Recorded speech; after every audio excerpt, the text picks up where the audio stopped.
మిగిలిన 8,25,000 ఇళ్లని రాబోయే సంవత్సర కాలంలో పూర్తి చేయాలని చెప్పేసి కూడా మార్గనిర్దేశం చేశారని చెప్పి. హాయ్ ఫ్రెండ్స్, అందరికీ నమస్కారం. పల్లవీస్ ఇన్ఫర్మేషన్ ఛానల్ కి స్వాగతం. ఈ వీడియోలో 2 ముఖ్యమైన అప్డేట్స్ అయితే వచ్చాయి.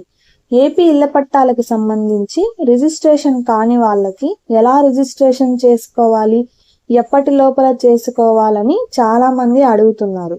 మరియు ప్రభుత్వం ప్రవేశపెట్టిన ఉచిత ఇసుక పాలసీకి సంబంధించి ఒక అప్డేట్ అయితే వచ్చింది.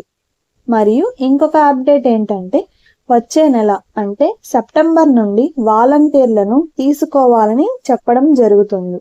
మీకు ప్రూఫ్తో సహా చూపిస్తాను. ఈ వీడియోని స్కిప్ చేయకుండా చూడండి. వీడియోలోకి వెళ్ళిపోదాం. ఏపీ ముఖ్యమంత్రి ఉచిత ఇసుకపై సమీక్ష చేశారు. ఉచిత ఇసుక కోసం ప్రత్యేక కౌంటర్లు ఏర్పాటు చేస్తామని, ఆన్లైన్ బుకింగ్ సౌకర్యాన్ని అందుబాటులోకి తీసుకొస్తామంటున్నారు. ఇకపై ప్రతిరోజు ఇసుక సరఫరా గురించి పర్యవేక్షిస్తానన్నారు. ఉచిత ఇసుకపై సరఫరాపై ప్రతిరోజు జిల్లా కలెక్టర్లు నివేదిక ఇవ్వాలని, ఇసుక అక్రమ తవ్వకాలు, రవాణా కట్టడి చేసే బాధ్యత కలెక్టర్లదే అన్నారు.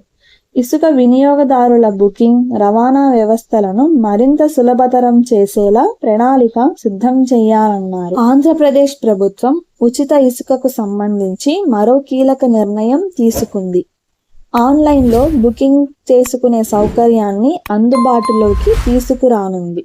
ఉచిత ఇసుక విధానం అమలుపై ముఖ్యమంత్రి సమీక్ష నిర్వహించారు. వచ్చే నెల అంటే సెప్టెంబర్ 11వ తేదీ నుంచి ఆన్లైన్లో ఇసుక బుకింగ్ సదుపాయం అందుబాటులోకి తెచ్చేలా ఏర్పాట్లు చేస్తున్నారు.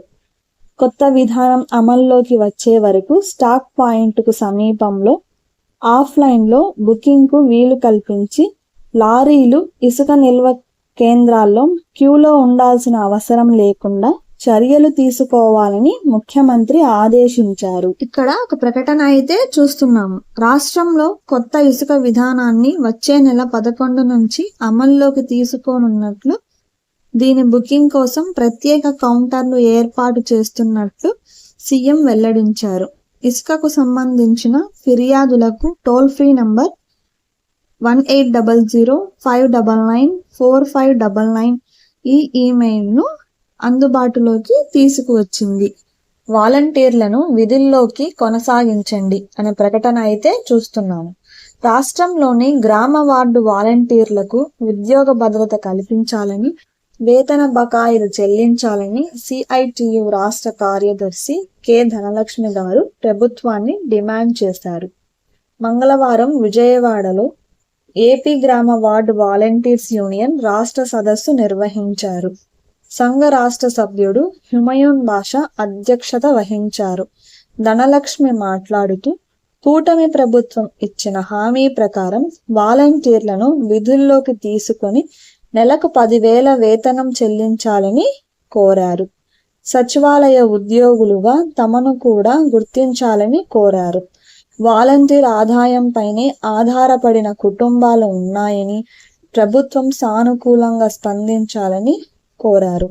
వివిధ అంశాలపై చేసిన తీర్మానాలను సభ ఆమోదించిందని ప్రకటన అయితే వచ్చింది. 100 రోజుల్లో 1,25,000 ఇల్లుని పూర్తి చేయాలని చెప్పేసి లక్ష్యాన్ని నిర్దేశించడం జరిగింది. అదేవిధంగా మిగిలిన 8,25,000 ఇళ్లని రాబోయే సంవత్సర కాలంలో పూర్తి చేయాలని చెప్పేసి కూడా మార్గనిర్దేశం చేశారని చెప్పేసి మనం చేస్తామని నేను. అంతేకాకుండా గత ప్రభుత్వం ఉద్దేశపూర్వకంగా ఎన్టీఆర్ హౌసింగ్ ద్వారా లబ్ధి పొందిన లబ్ధిదారులకి డబ్బులు పేమెంట్ ఇవ్వకోకుండా ఎగ్గొట్టిన విషయం అందరికి తెలిసిందే. 5 సంవత్సరాల నుంచి కూడా వాళ్ళ పేదవాళ్ళందరూ కూడా తీవ్ర ఇబ్బందులు పడతా ఉన్న విషయం అందరికీ తెలిసిందే. ఏ ప్రభుత్వం అయినా సరే గత ప్రభుత్వం చేసిన మంచి కార్యక్రమాలని కొనసాగించాల్సిన నైతిక బాధ్యత ఉన్నప్పటికీ కూడా కేవలం కక్షపూరితంగా తెలుగుదేశం ప్రభుత్వం శాంక్షన్ చేసిన ఇల్లు కాబట్టి వాళ్ళకు ఇవ్వకూడదనే ఏకైక ఉద్దేశంతో ఇల్లు పూర్తి చేసిన వాళ్ళకు కూడా డబ్బులు ఇవ్వకోకుండా నిర్లక్ష్యం చేసిన విషయం మనందరికీ తెలిసిందే. మరి ఈ రోజు ముఖ్యమంత్రి గారు